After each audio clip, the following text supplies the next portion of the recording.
Welcome back. Thank you for staying with us. This is still Good Morning Kenya.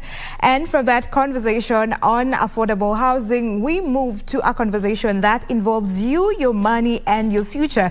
We want to talk about inculcating a saving culture among the youth. And for that, we have this group CEO of Octagon Africa, which is a regional financial service provider, here with us to help us with this conversation.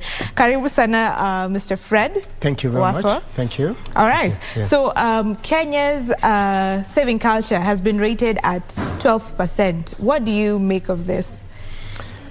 Ideally, the saving culture is 12% just because of the introduction into the saving platform for pensions, and especially compulsory pension funds for occupational schemes, for company pension schemes. But ideally, if you look at the saving culture around insurance, you talk about less than 2% penetration in the country.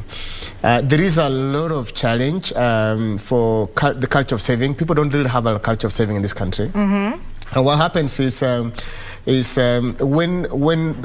somebody saves for 2 months, in the next month he goes and withdraws it. Yeah. So there isn't a sustainable platform that they're able to say, or a sustainable culture of saving in our population. And this is the problem we have today, and that's why the current president, really what he has tried to realize is that if you don't have savings, you cannot be able to raise money to be able to develop the country. And most countries which have developed have out of savings. Okay. So basically, what do we do to get people to save? We need to create a culture of saving. Yes, and that's right. That's why I believe that the president introduced the Hustler Fund. And what do you make of this? Because with the Hustler Fund, there's 5% cut from the loan that you're given, and then the 5% that we have, from the 5% we have 70% which goes into the pension, and then the 30% now goes into short-term savings. So yes. What do you make of this? Is this helping our country in terms of growing our saving culture? A lot more. Ideally, if they don't do that, nobody will save. This is what we call involuntary saving.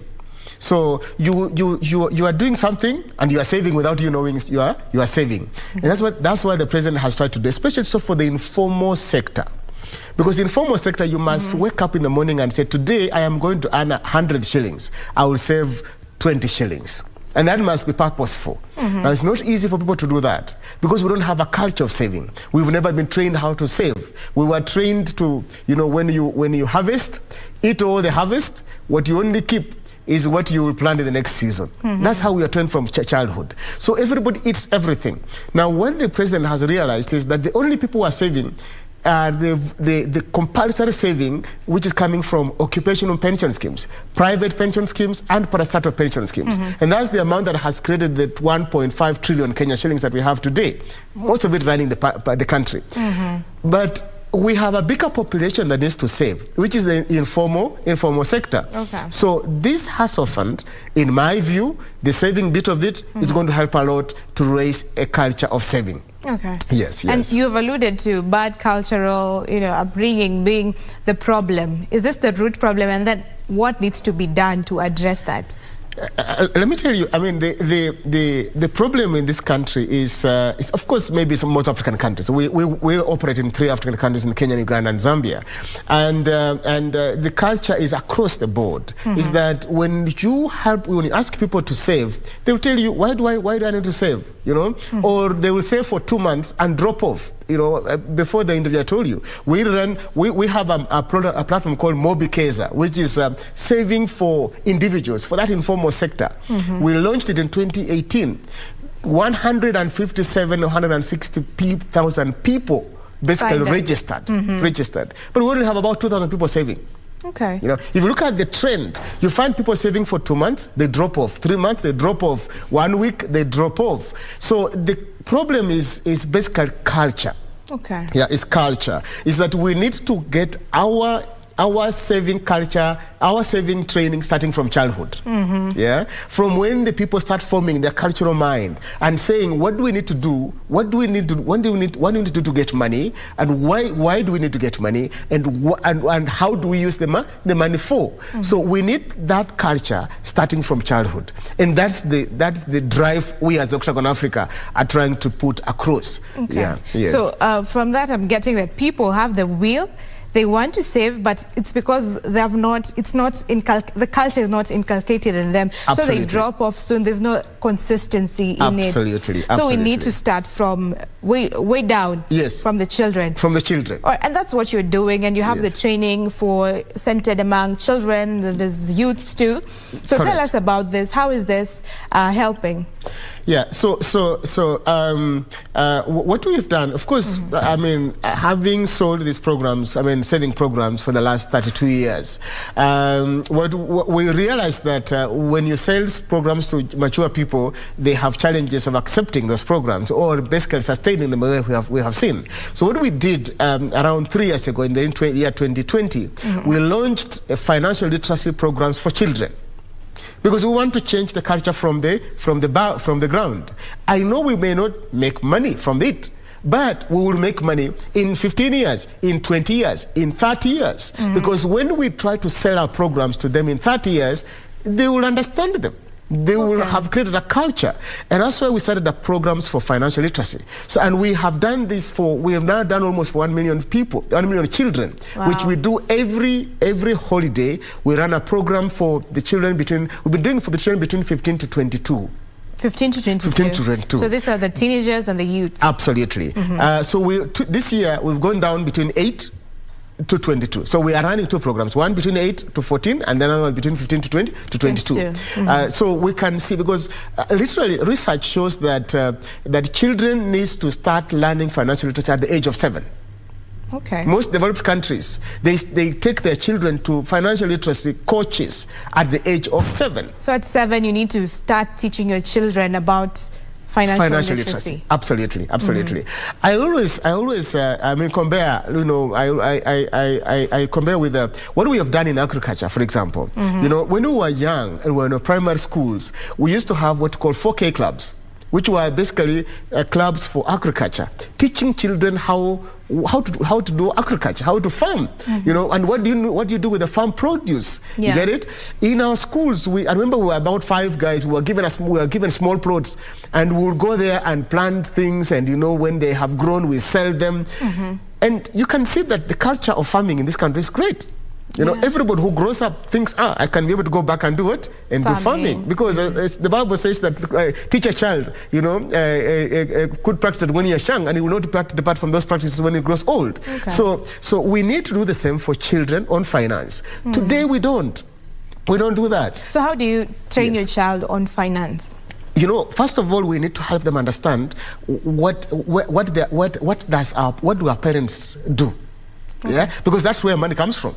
You know, what do our parents do? What do they get? What do they use the money for? How do they use the money? How do they save? So we help them understand that there is a culture that needs to be developed around what your parents are doing. Okay. You get it? But then too, also, we need to help them understand that the small things you do, create a bigger picture in terms of what you want to do. For example, if you as a parent, you purposefully decide to say, we are going to open a bank account for our children, which we did as parents, me and my wife, is to open bank accounts for our 2 children. And we had to get piggy banks, you know, piggy banks. Yeah. And every time we give our children money to go to the shop to buy something, when they come back and bring change, put in that box. They drop it. In that box. At the end of the month, the house help takes them to the bank, and they go and do it and deposit them in the bank. So children grow up knowing, when you save small, when you get to the bank, when they open the piggy bank, you get 100 shillings, you get 200 shillings. Wow. You get it? That creates a culture of saving. Now, that is the thing that we need purposefully as parents to do, to help our children manage money. Because if we don't get our children to manage money, money is ideally what life is. If you don't manage money, whatever you do, you will always not be successful. You get it? Because it will always come back to destroy whatever that you do. Whether you are a professional, whether you are wherever you are, at the end of the day, money is what determines what you become, or what you are supposed to have, or what you're supposed to become. They say money, you either become a slave of money or a master of one. Absolutely, absolutely, absolutely. And you want to know how to become a master of money, especially among the youth. So how would you say that the culture among the youth is, the saving culture among the youth specifically? Yeah, of course, the saving culture among the youth is not as good because they are learning from their parents. Okay. Yeah. Yesterday I was reading something which says that you know, the father is saying, please walk better. You know, make better steps as you walk in front. And the son says, I'm walking in your steps. So I'm following what you're doing. I'm following what you're doing. So just don't tell me to walk better, but I'm walking in your steps. So we as parents have to purposefully teach our children culture of saving. Now, I know we may not have our own culture of saving, but we can decide that we're going to help our children to be different from what we are, And that's exactly that we're trying to do as Octagon Africa, just to make sure that we have better people who can manage better money, so that they become masters of money, that they're able to have money to use. Money is not hoarded, neither is it abused. But it's not the end, but it's the means to that particular end. Okay. So we need to help our children understand that also money is not, you don't get money in shortcuts. Because, you know, if you teach your child, you know, there is a program we were watching sometime. I think Matilda. It's called Matilda. Matilda, yes. And where the father tries to reverse the meter for the car, so that the meter, you know, if it's kilometers of, he has gone 100,000, he reverses to 1,000, and tells the child, oh, this is a great. I'm going to sell this car at a higher price because it's now 1,000. What are you doing to the child? You're telling the child the best way, quickly to waste money is to do those kind of things. So if we help our children understand that for you to make money is a process, you plant, you plow, you plant, you weed, and you wait, and you harvest. Okay. You don't just plant and tomorrow morning you go and harvest. These things are taught from childhood. Then the children grow up with a culture of understanding how to utilize money. We will reduce corruption.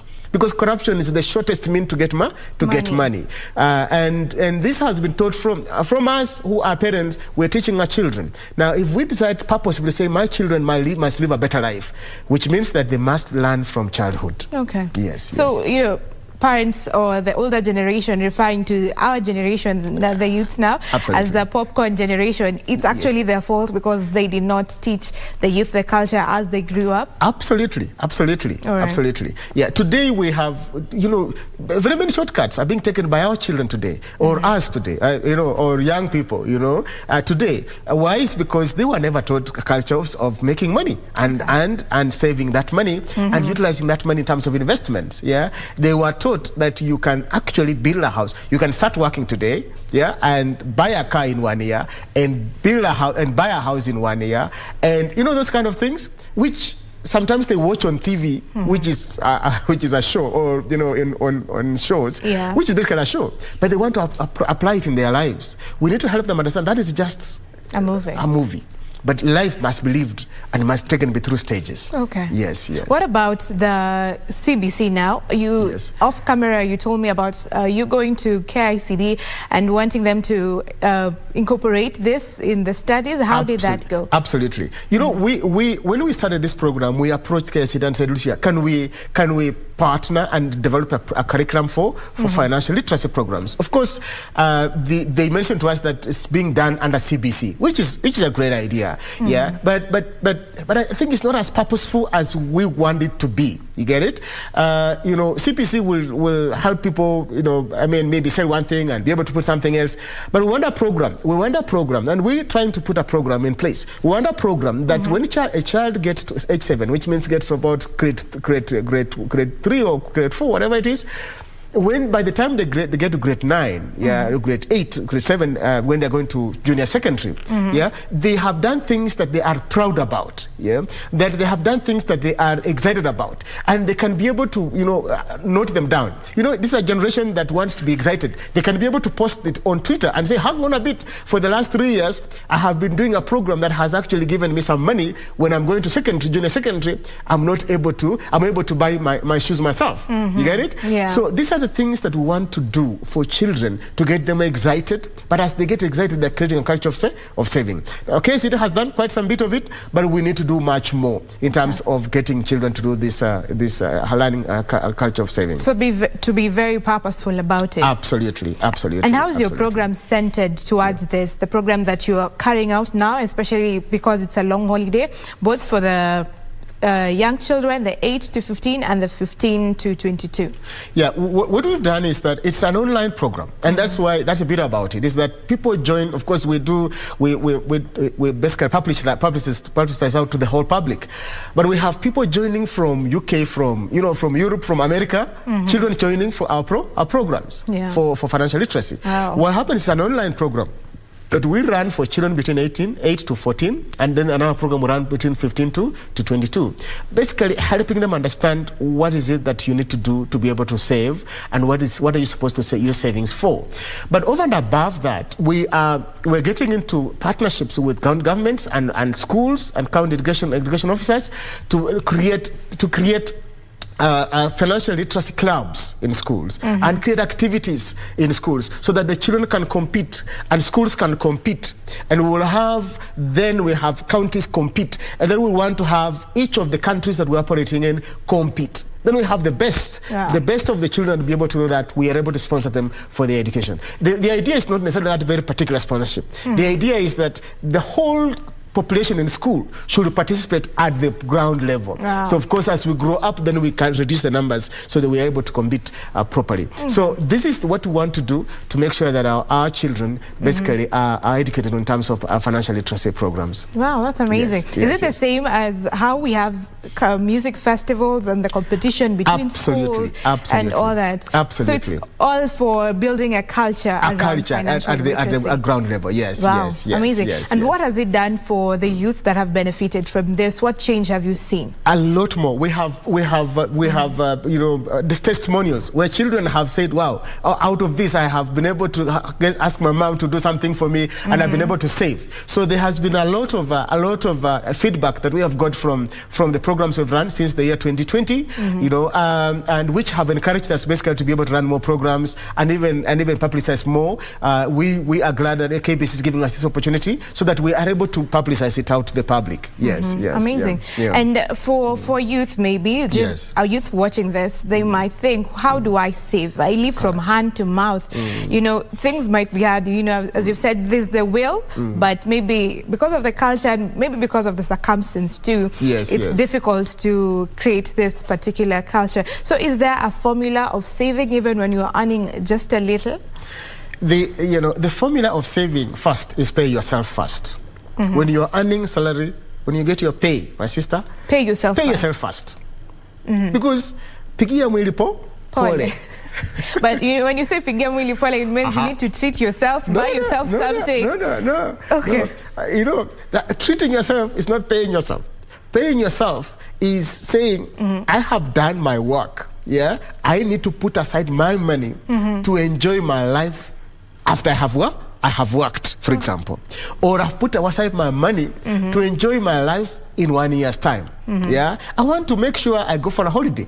I want to make sure that I take my girlfriend for a treat. You get it? You're not going to start taking your SACCO money to go and hire a vehicle to go and take your girlfriend for a treat. Yeah. You want to make sure you save.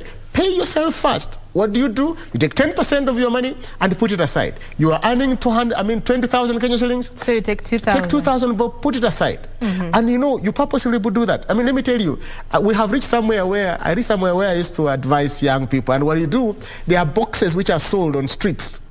Yeah, I liked it when I saw in Eldoret street, somebody was selling boxes which have a carton on top. Yeah. It's like a piggy bank. It's a piggy bank, but it's a box. Yeah. Box. So you buy that box. You get it? And you put in 100 shillings a day, for example. When you come back from work, put in 100 shillings a day. By the end of the month, how much money will you have in that box? Wow. 100 times 30. It will be 3,000. Where do you get 3,000? And you see, okay, for you to get that money, you must break that thing. Yes. Now, it means your head is not normal as well. So if you break it, you're not normal. What about temptations when it's bad? Let me tell you one thing, is that there's no problem, no challenge that will pass. There is no challenge that will pass. You can decide to say, I have saved my money. Today I don't have food to eat, I will sleep hungry. Wow. You won't die. So it's a sacrifice. It's a sacrifice. You won't die. When you wake up in the morning, you go and work and get some more, 1,000 bob, and you come and save another 100, you'll use your 900 shillings. You get it? The thing is, it must be a sacrifice. Okay. You must be a sacrifice. All right. You get it? That way you'll be able to save. For example, let me give you a very simple example about insurances. Many of us, I worked in insurance when I was still a young boy. Many of us will come and sign up policies. You can have 1,000 people sign up insurance policies. But do you know how many get sustained? Maybe 100.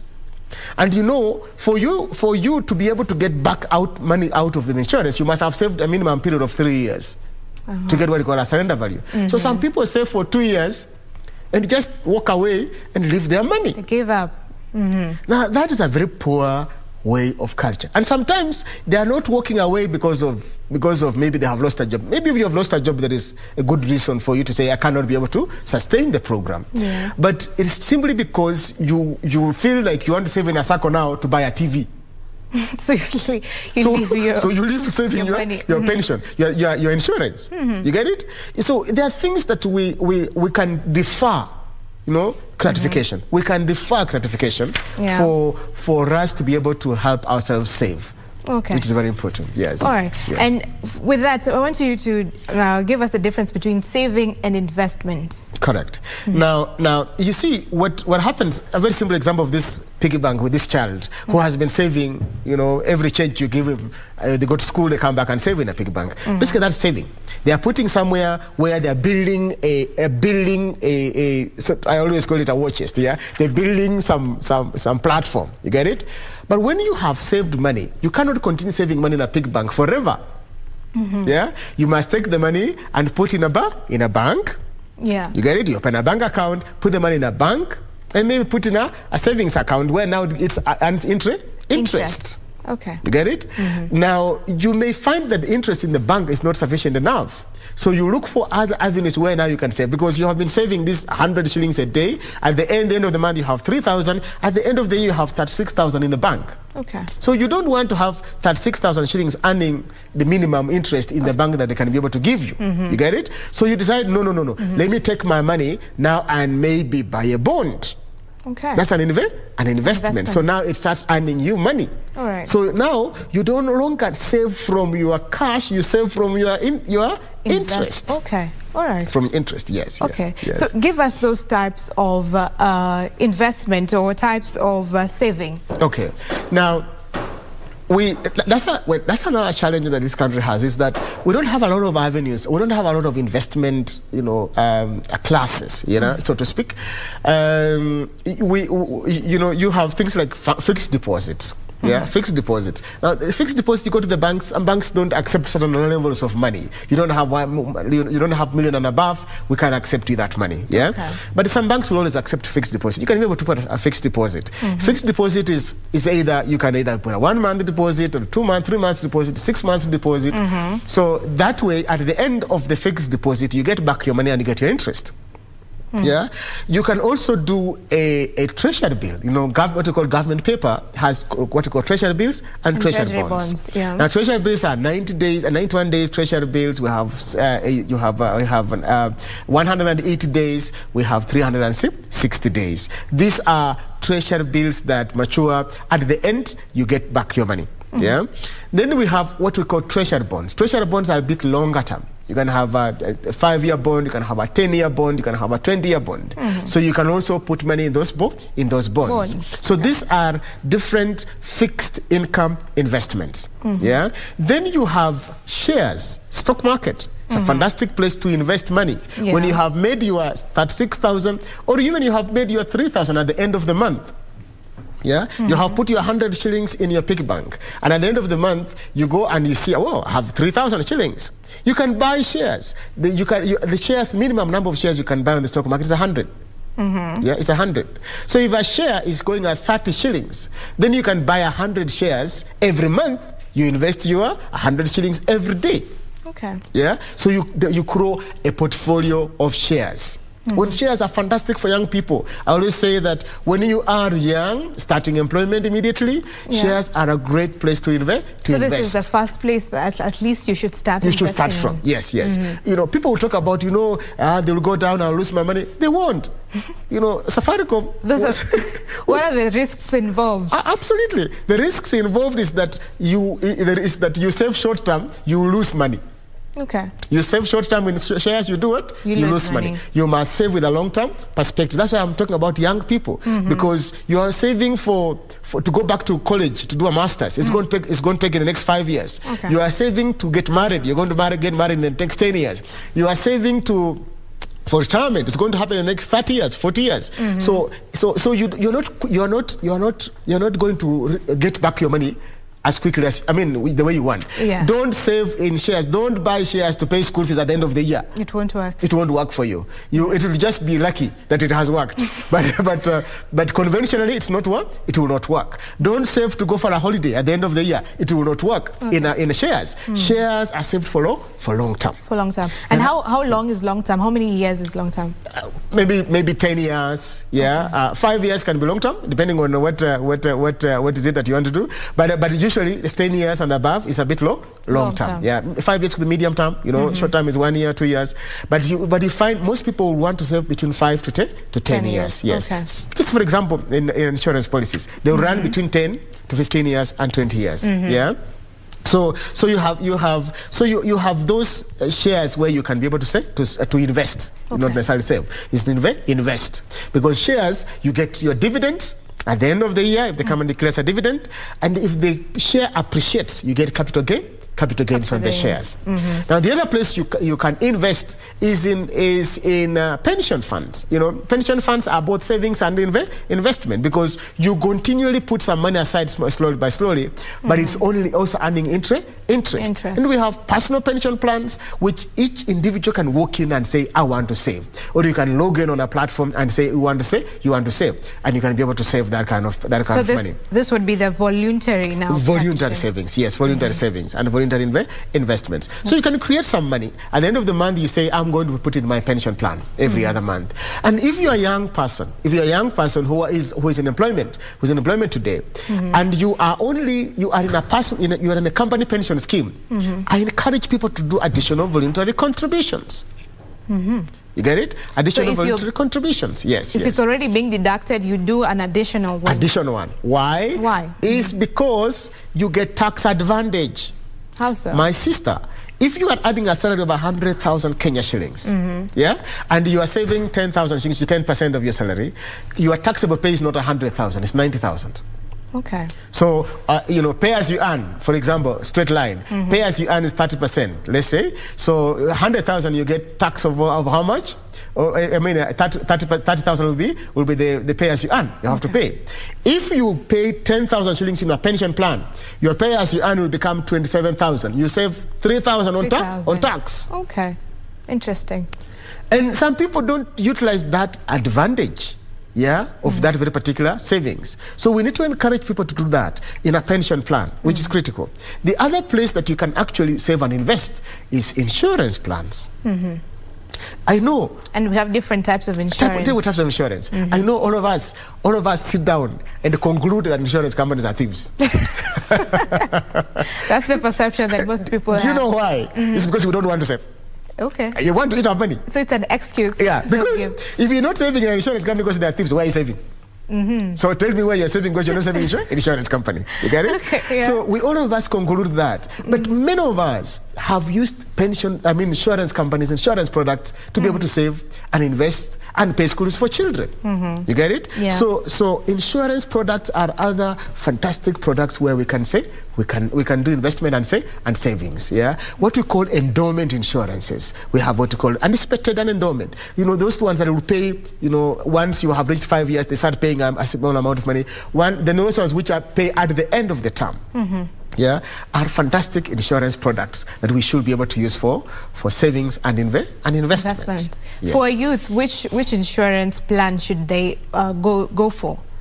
I always say that for youth, you know, because when you are young, you are strong, you have a lot of energy to make more money. Yeah, and these days people can make money from anywhere. Yesterday in your house, you make money on your phone. Yeah. You get it? So take long-term insurance, take 20-year insurance, take 15-year insurance policies, and don't take anticipated, take endowment, which just pays you at the end, because it gives you a lot more sum assured for a smaller premium.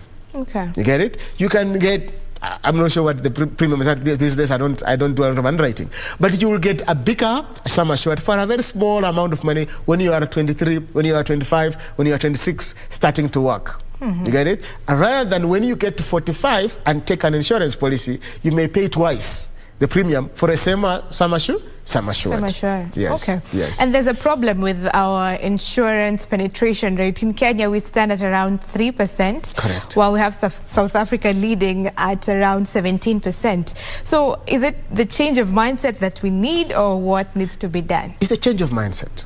It's a change of. I know when I talk to people tell me that they are low incomes. We don't have money. You know, most people are not employed. But just the same we have done with the hustle fund. Yeah. Will somebody complain that you don't have money? I don't have money to save 5%. You can't. You don't even know you are saving 5%. It's gone. It's gone. It's gone. You get it? Yeah. So it is about culture. Is that we complain that we don't have money. Even South Africa, they don't have money. Who has money? Nobody. Nobody has. But whatever you have, you must purposefully decide that I'm going to put it aside by an insurance policy. For example, simple, you know, last expense. I told you before the interview. Last expense. We know all of us will die. All of us will die. Definitely. Point T. Yeah. At time T, all of us die. Eventually. And we know when we die. Yeah. When we die, there will be a cost for us. We know.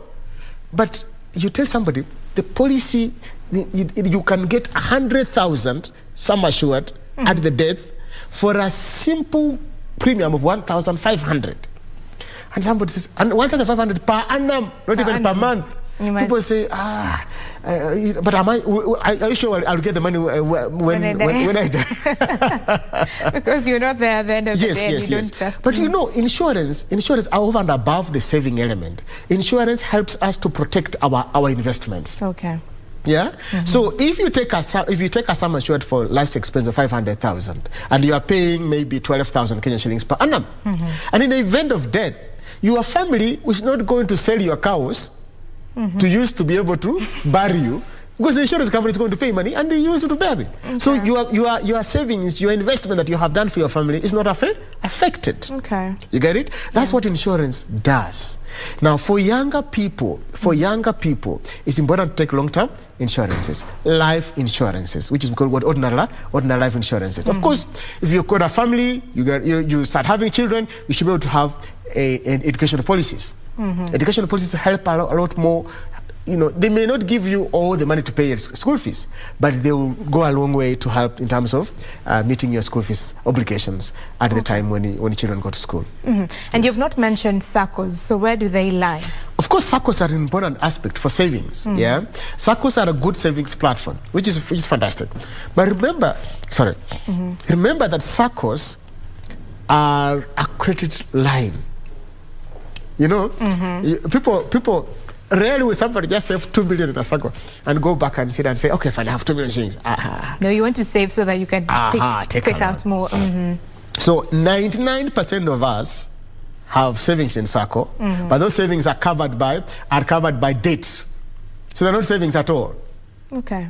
99%. We have savings in SACCOs, but those SACCOs are covered by what? Debts, because we have gone back to where to take loans. Okay. So I never consider SACCOs as a saving platform. It is a credit platform. It's only helping yourself to raise a credit worthiness to be able to get a loan. You get it? Which is good. It helps us to be able to get money to be able to do things. Yeah. But over and above that, we need to save for emergencies. We need to save for school fees. We need to save for weddings. We need to save for all these things. Yeah. We need to save for them so that we are able to have different pockets of savings to be able to provide for us even as we go by. Yes.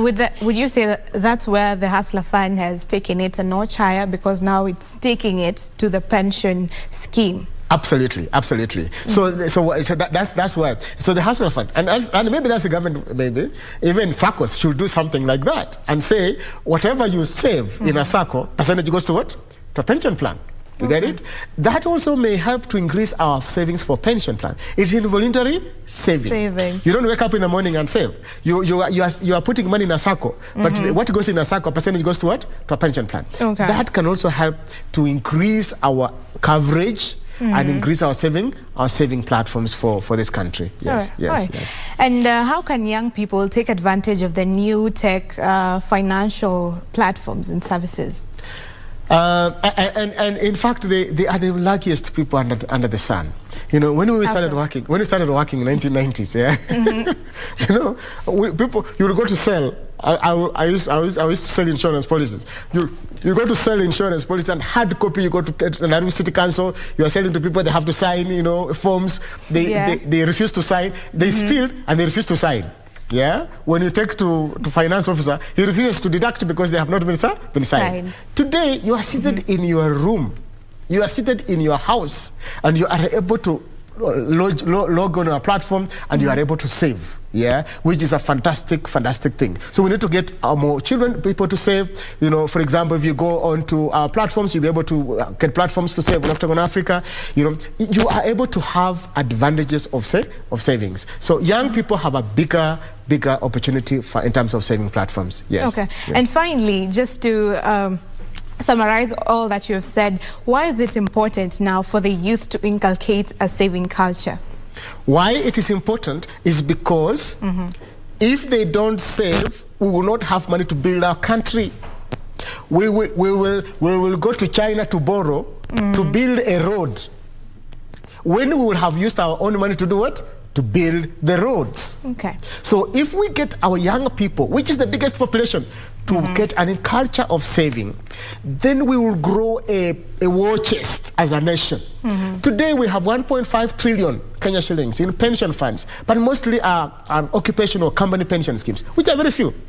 It's about 22% of the people who are working. You get it? Yeah. If we got 80% of the people who are working today, who are mostly young people, we will grow what we can use to be able to build our country. Okay, amazing. That's a very good place to end it. Thank you very much for sharing this amazing insight today.